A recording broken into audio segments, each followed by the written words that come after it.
입만 열면 바른 말이 쏟아지고 혀끝에서는 서리빨이 날리는 명주라는 처녀가 살고 있었습니다. 명주의 아버지 박대감은 마을에서는 기침 소리 한 번 내면 땅이 울리는 유지였으나 집안 문지방만 넘으면 딸의 등살에 기 한 번 펴지 못하는 처지였습니다. 영주는 동이 트는 순간부터 달이 기울 때까지 집안 구석구석을 누비며 잔소리를 늘어놓았습니다. 아범, 빗자루질이 어찌 그리 엉성한가? 먼지가 마당 안으로 다 들어오지 않나. 밖으로 쓸어내야 나쁜 기운이 나가고 복이 들어오는 법인데 어찌 그리 생각이 짧은가? 아이고, 아씨, 송구하옵니다. 다시 싹싹 쓸겠습죠. 어머니, 오늘 올린 국간이 너무 짭니다. 어제는 싱겁더니 오늘은 소금을 들이부으셨습니까? 아버님 건강을 생각하신다면 간을 좀 더 삼삼하게 하셔야지요. 아이고, 내 팔자야. 시어미도 안 시키는 시집살이를 딸년한테 당하는구나. 박대감 또한 예외는 아니었습니다. 사랑방에서 곰방대를 물고 한가로이 쉬려 하면 호랑이 같은 딸이 어김없이 방문을 벌컥 열어 젖혔습니다. 아버님, 해가 중천인데 아직도 누워 계십니까? 이장님 댁 혼사에 보낼 서찰은 다 쓰셨습니까? 가끈히 낡아 너덜거리는 걸 어찌 그냥 두십니까? 남들이 보면 박대감 댁 가세가 기울었다 흉을 볼 것입니다. 박대감, 어허, 알았어. 내 알아서 할 테니 그만 좀 하거라. 귀청 떨어지겠다. 박대감은 딸의 잔소리를 피해 사랑방 구석으로 도망치듯 물러나며 깊은 한숨을 내쉬었습니다. 그는 더 이상 이대로는 살 수 없다고 생각했습니다. 딸을 시집 보내지 않으면 제명에 못 살 것 같았습니다. 박대감은 마을에서 용하다는 중매쟁이를 은밀히 불렀습니다. 중매쟁이, 내게 아주 특별한 사윗감을 하나 구해주게. 분부만 내리십시오. 대감마님, 어떤 훌륭한 선비를 원하십니까? 글 잘하는 선비입니까? 아니면 무예가 출중한 장수입니까? 다 필요 없네. 그리고 무예고 다 필요 없고. 딱 한 가지 조건만 맞으면 되네. 그것이 무엇입니까? 귀가 좀 어두운 사내여야 하네.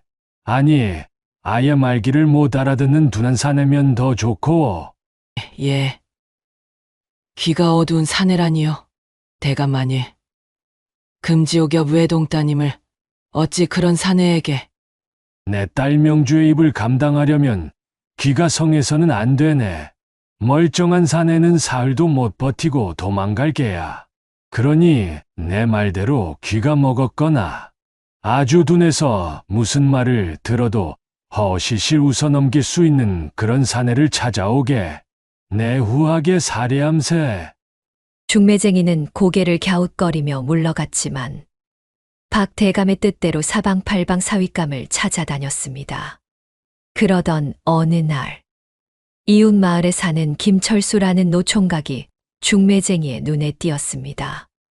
철수는 서당 훈장의 아들이었으나 글 공부보다는 나무 그늘에 누워 낮잠 자는 것을 더 좋아했습니다. 가난하지만 천하태평하고 남이 뭐라 하든 신경 쓰지 않는 성격이었습니다. 중매쟁이는 철수에게 박대감 댁의 혼사 조건을 슬쩍 흘렸습니다.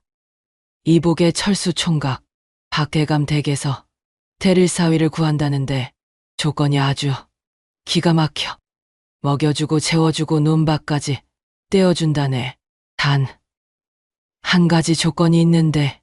조건이라니요? 힘께나 써야 합니까? 저는 땀 흘리는 건 딱 질색인데. 아닐세. 그냥 귀가 좀 어두운 척만 하면 된다네. 그 댁 따님이 잔소리가 좀 심한데 그걸 못 들은 척 넘겨줄 사내를 찾는다지 뭔가. 허허, 귀가 어두운 척이라. 그건 제가 제일 잘하는 것 아닙니까? 제가 어릴 때부터 훈장님 훈계를 한 귀로 듣고 한 귀로 흘리는 데는 도가 텄습지요. 밥만 배불리 먹여준다면야 귀머거리 흉내가 대수겠습니까? 철수는 그 길로 박대감을 찾아갔습니다. 박대감은 철수의 훤칠한 키와 순박해 보이는 얼굴을 보고 내심 흡족했습니다. 하지만 가장 중요한 조건을 확인해야 했습니다. 자네, 내 말이 잘 들리는가? 예? 뭐라 하셨습니까? 날이 흐려서 그런지 잘 안 들립니다. 내 말이 잘 들리냐고 물었네. 아, 밥을 많이 먹냐고요? 예, 아주 잘 먹습니다. 돌도 씹어 먹을 나이 아니겠습니까? 박 대감은 철수의 동문서답에 무릎을 탁 쳤습니다. 박 대감은 속으로 쾌재를 부르며 생각했습니다. 옳거니 바로 이 놈이다. 이 정도면 우리 명주가 아무리 떠들어대도 끄떡없겠구나. 좋아, 아주 좋아. 자네를 내 사위로 삼겠네. 당장 원래 나를 잡세. 그렇게 철수는 박 대감 댁의 대릴사위로 들어오게 되었습니다. 명주는 갑작스러운 혼인에 당황했지만 아버지가 데려온 사내가 순박해 보이고 무엇보다 자신의 말을 묵묵히 들어줄 것 같아 내심 기대했습니다.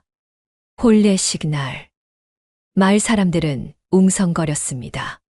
아이고, 저 순진해 보이는 총각이 명주 아씨 등살을 어찌 견디려나? 그러게나 말일세.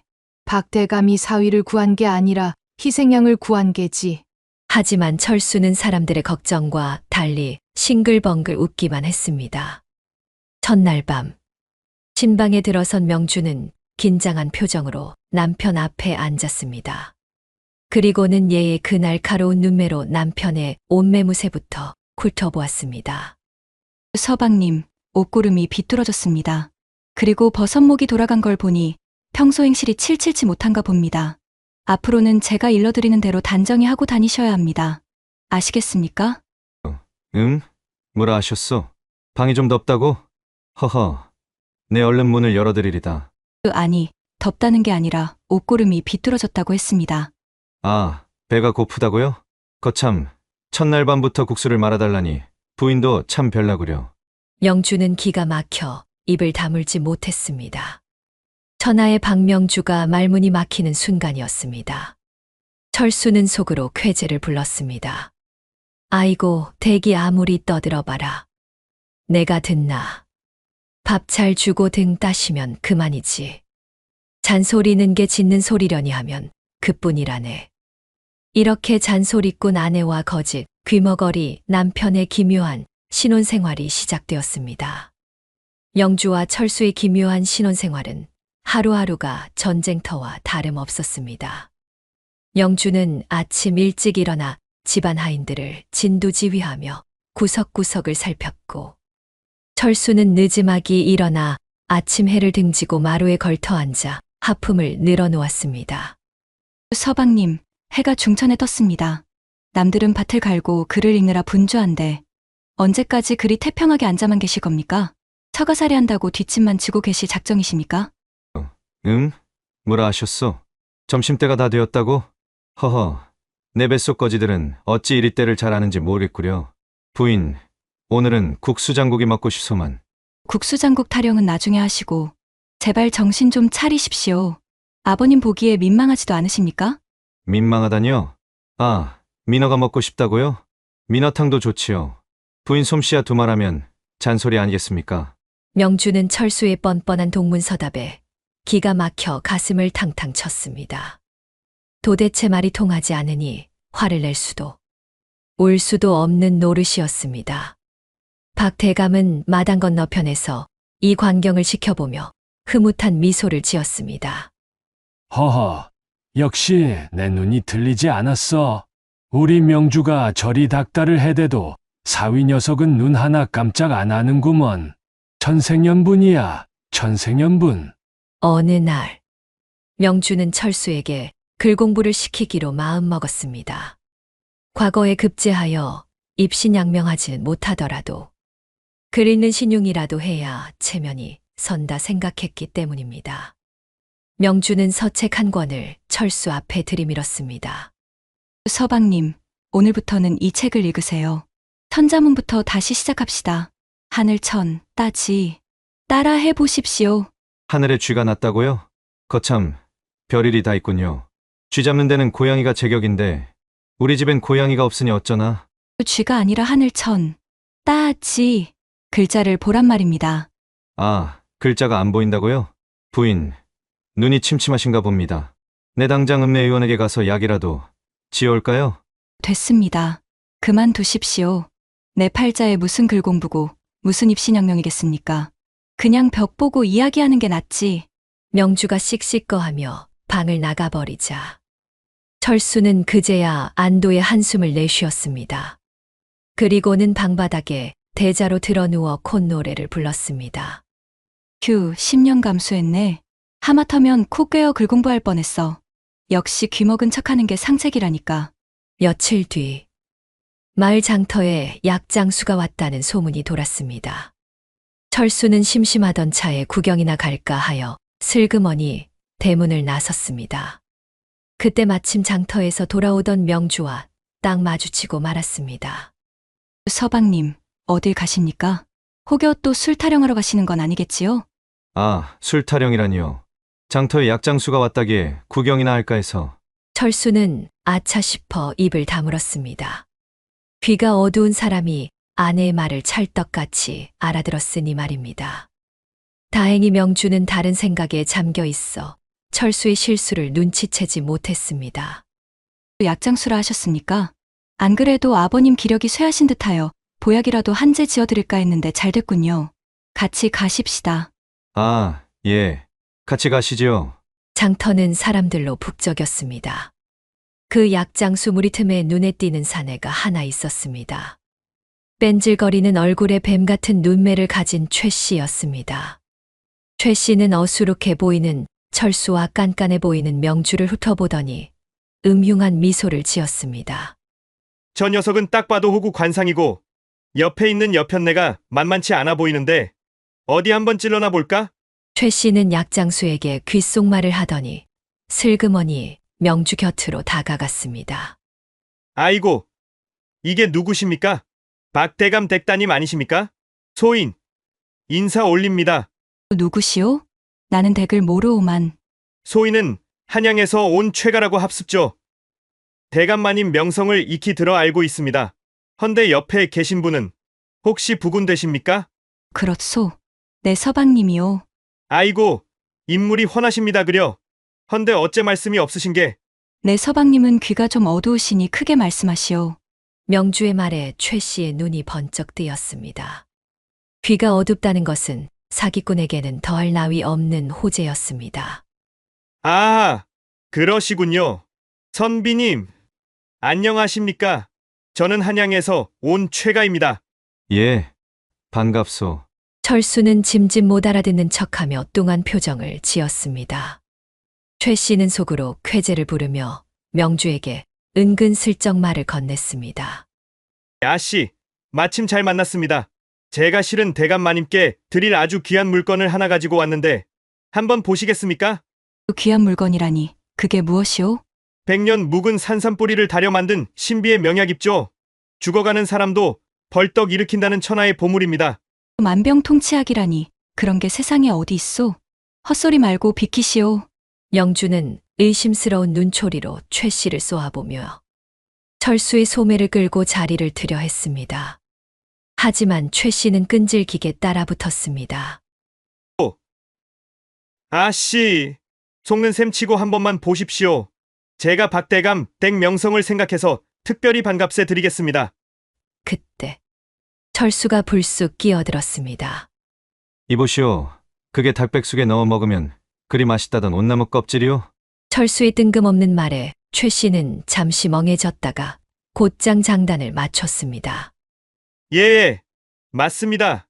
온나무 껍질보다 더 좋은 겁니다. 이걸 넣고 닭을 삶으면 임금님 수라상 부럽지 않습죠? 허허. 그렇단 말이오? 부인, 우리 아버님 몸보신 시켜드리게 이거 하나 사갑시다. 서방님, 지금 제정신이십니까? 이런 장돌뱅이 말을 믿으십니까? 아, 싸게 준다고요? 거참 인심도 좋으셔라. 여보, 돈주머니 좀 열어보시오.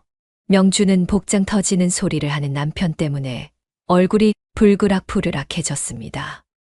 결국 명주는 최 씨를 무시하고 철수를 억지로 끌고 집으로 돌아왔습니다. 돌아오는 길 내내 명주의 잔소리는 멈추지 않았습니다. 서방님은 어찌 그리 사람 보는 눈이 없습니까?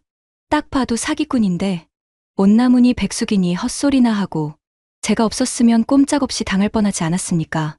날이 참 좋구려. 구름 한 점 없네. 명주는 한숨을 푹 내쉬었습니다. 남편의 귀가 어두운 게 답답하기도 했지만 한편으로는 다행이다 싶기도 했습니다. 절이 어수룩하니 자신이 옆에서 챙겨주지 않으면 험한 세상 어찌 살까 싶어서였습니다. 최 씨와의 만남 이후 철수는 묘하게 들뜬 기분을 감추지 못했습니다. 최 씨가 슬그머니 찔러준 100년 묵은 약의 생각이 머릿속을 떠나지 않았기 때문입니다. 철수는 생각했습니다. 그 약게만 구워 먹이면 장인어른 기력이 펄펄 살아나실 테고, 그러면 부인도 나를 다시 보겠지. 철수는 틈만 나면 장터로 나가 최 씨를 기웃거렸습니다. 그리고 마침내 명주가 친정에 다니러 간 사이 최 씨를 다시 만났습니다. 아이고, 선비님, 귀가 좀 어두우시다 들었는데 어찌 제 말을 찰떡같이 알아들으시고 찾아오셨습니까? 그 약게 말이오. 정말 100년 묵은 것이 확실하오? 두말하면 잔소리 입죠. 이 검은 털 좀 보십시오. 세월의 풍파를 견딘 흔적 아니겠습니까? 이걸 드시면 안진뱅이도 벌떡 일어납니다. 허허, 그렇다면 내 비상금을 털어서라도 사야겠구려. 철수는 쌈짓돈을 털어 칠흑같이 검은 닭 한 마리를 샀습니다. 집으로 돌아오는 발걸음은 구름 위를 걷는 듯 했습니다. 그는 닭을 뒷마당 구석에 몰래 숨겨두고 명주가 돌아오면 깜짝 선물로 내놓을 생각이었습니다. 하지만 그날 밤 억수 같은 장대비가 쏟아졌습니다. 다음 날 아침 달장을 확인하러 간 철수는 그 자리에 주저앉고 말았습니다. 칠흑했던 검은 털은 온데간데 없고 비에 젖어 허연 속살을 드러낸 늙은 닭 한 마리가 푸드덕거리고 있었기 때문입니다. 닭의 털에 칠해져 있던 검은 먹물이 빗물에 씻겨 내려간 것이었습니다. 아이고, 내 돈, 내 비상금. 저게 약게가 아니라 먹물 칠한 닭이었구나. 철수는 속이 쓰려 견딜 수가 없었습니다. 하지만 명주에게 들키면 평생 잔소리를 들을 게 뻔했기에 닭을 몰래 처리하고 시치미를 뚝 떼기로 했습니다. 속상한 마음을 달래려 그날 밤 철수는 마을 친구들과 어울려 술판을 벌였습니다. 술이 들어가자 억눌려 왔던 서름이 터져 나왔습니다. 에이, 빌어먹을 세상. 귀 막고 사는 것도 하루 이틀이지. 내가 언제까지 이 짓을 해야 한단 말이냐. 자네 취했나 보구먼. 목소리가 왜 그리 커? 취하긴 누가 취했다고 그래. 나 멀쩡하다니까. 밤늦도록 술을 퍼마신 철수는 비틀거리는 걸음으로 집으로 돌아왔습니다. 대문을 들어서자마자 마당 한가운데 떡하니 버티고 선 명주의 섰을 퍼런 모습이 보였습니다. 서방님, 지금 시각이 몇 시인지 아십니까? 술 냄새가 진동을 하는구려. 대체 어디서 무얼 하고 다니시는 겁니까? 부인, 다리 참 밝구려. 허허. 달 타령은 그만두십시오. 칠칠치 못하게 술이나 마시고 다니니 집안 꼴이 뭐가 되겠습니까? 내 이럴 줄 알았지. 장터에서 허치거리 할 때부터 알아봤어야 했는데. 명주의 잔소리는 멈출 줄 모르고 이어졌습니다. 철수의 머릿속이 윙윙거렸습니다. 술기운에 욱하는 마음이 치솟았습니다. 얕게 사기당한 분함과 매일 듣는 잔소리에 대한 지긋지긋함이 한꺼번에 폭발했습니다. 서방님, 제 말이 들리기는 하십니까? 어찌 대답이 없으십니까? 아이고, 그놈의 잔소리. 내 귀에 딱지가 않겠네. 그만 좀 하시오. 순간 정적이 흘렀습니다. 명주의 눈이 휘둥그레졌습니다. 박 대감도 방문을 열고 나오다 멈칫했습니다. 철수는 자신의 입을 틀어 막았지만 이미 엎질러진 물이었습니다. 서방님, 방금 뭐라 하셨습니까? 내 말이 들리셨습니까? 그것이 귀가 갑자기 뚫렸나 봅니다. 허허. 거짓말.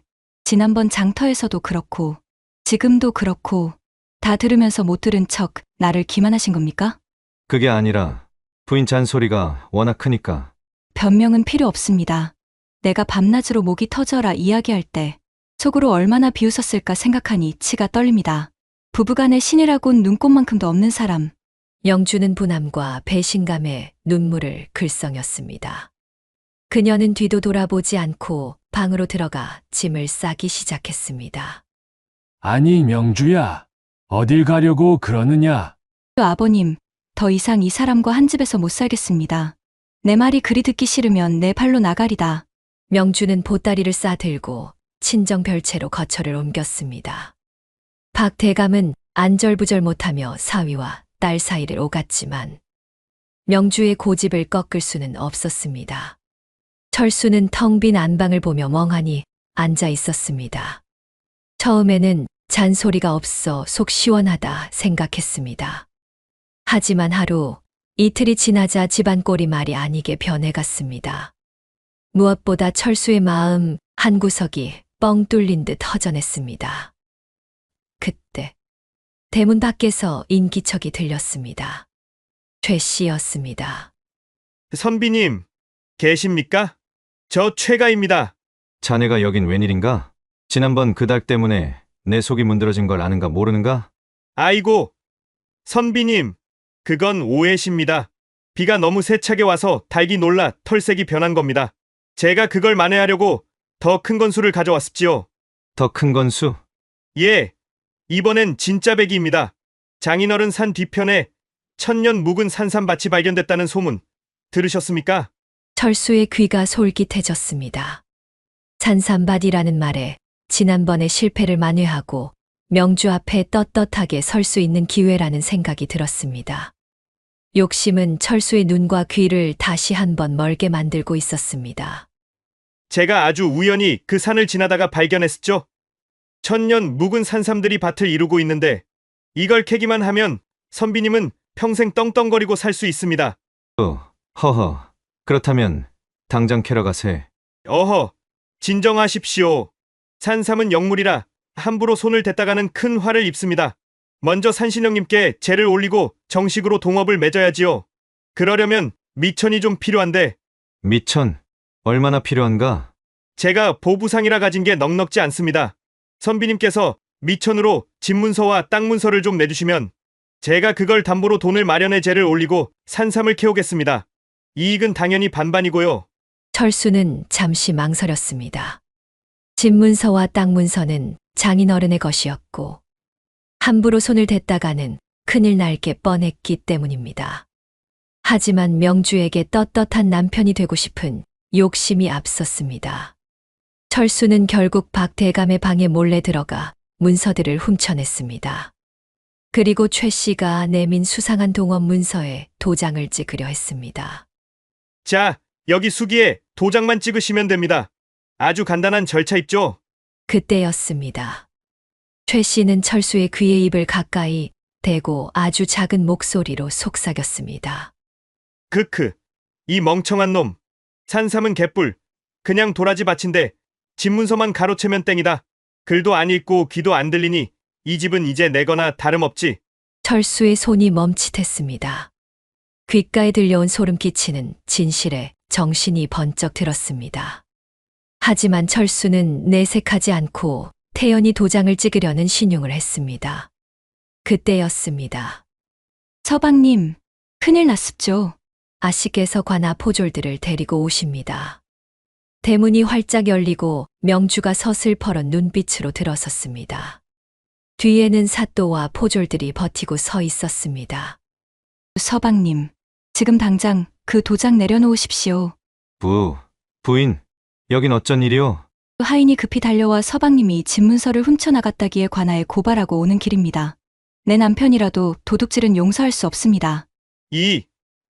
이런 다 된 밥에 재를 뿌리다니. 최 씨는 황급히 문서를 챙겨 도망치려 했지만 이미 포졸들에게 포위된 뒤였습니다. 사태는 관아의 재판정으로 이어졌습니다. 사또가 엄숙한 표정으로 자리에 앉았고 최 씨와 철수 그리고 명주가 그 앞에 섰습니다. 피고 최 씨는 김철수를 기망하여 재물을 갈취하려 했다는 혐의를 받고 있다. 이에 대해 할 말이 있는가? 사또 나으리, 억울합니다. 저는 그저 선량한 장사꾼일 뿐입니다. 박서방이 귀가 어두워 제 설명을 못 알아듣고 이제 와서 딴소리를 하는 것입니다. 저는 분명히 계약 내용을 다 설명했고 박서방도 동의했습니다. 최 씨는 청산유수 같은 말발로 사또와 구경꾼들을 홀렸습니다. 분위기가 최 씨에게 유리하게 돌아가자 철수는 당황했습니다. 그때 명주가 철수에게 눈짓을 보냈습니다. 철수는 침을 꿀꺽 삼키고는 큰 소리로 외쳤습니다. 사또, 저 자는 제가 귀가 어둡다는 것을 악용하여 저를 속이려 했습니다. 계약할 때 제 귀에 대고 분명히 속삭였습니다. 호, 무엇이라 속삭였는가? 김철수, 이 멍청한 놈. 산삼은 개뿔 그냥 도라지밭인데 집문서만 챙기면 그만이다. 라고 말입니다. 철수의 또렷한 발언에 장내가 술렁거렸습니다. 최 씨는 당황했지만 곧바로 반격했습니다. 허참, 말도 안 되는 소리. 저는 그런 말을 한 적이 없습니다. 증거 있습니까? 증거? 내 두 귀가 증거요.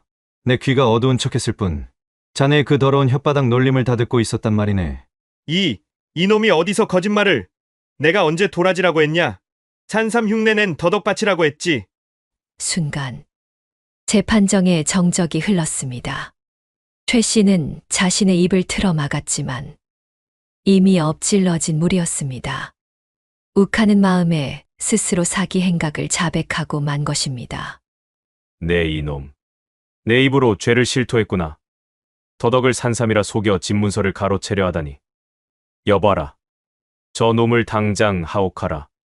포졸들이 최 씨를 포박하여 끌고 나갔습니다. 사람들은 환호하며 박수를 쳤습니다. 재판이 끝나고 철수는 명주 앞으로 다가갔습니다. 그리고는 깊이 고개를 숙였습니다. 부인, 면목이 없소. 부인의 목소리를 듣지 않으려 했던 내 귀가 진짜로 먹통이었소. 부인이 아니었다면 우리 집안은 풍비박산 났을 것이오. 명주는 장운 매무새를 고치며 남편을 바라보았습니다. 그녀의 눈매는 여전히 매서웠으나 입가에는 옅은 미소가 걸려 있었습니다. 서방님, 저도 과했습니다. 서방님의 마음을 헤아리지 못하고 모진 말만 쏟아냈습니다. 앞으로는 잔소리를 조금 줄이고 부드럽게 말씀드리겠습니다. 아니오. 부인. 부인의 잔소리는 내게 쓴 약과 같소. 앞으로는 귀담아 듣겠소. 두 사람은 서로를 마주보며 웃음을 터뜨렸습니다. 멀리서 이 모습을 지켜보던 박계감은 인장을 되찾아 품에 안고 안도의 한숨을 내쉬었습니다. 허허, 역시 자식들 목소리가 들려야 사람 사는 집이지. 비 온 뒤에 땅이 굳는다더니 이제야 진짜 부부가 되었구나. 그날 이후 철수는 개과천선하여 부지런히 일했고 명주 또한 남편을 존중하며 따뜻하게 대해 주었습니다.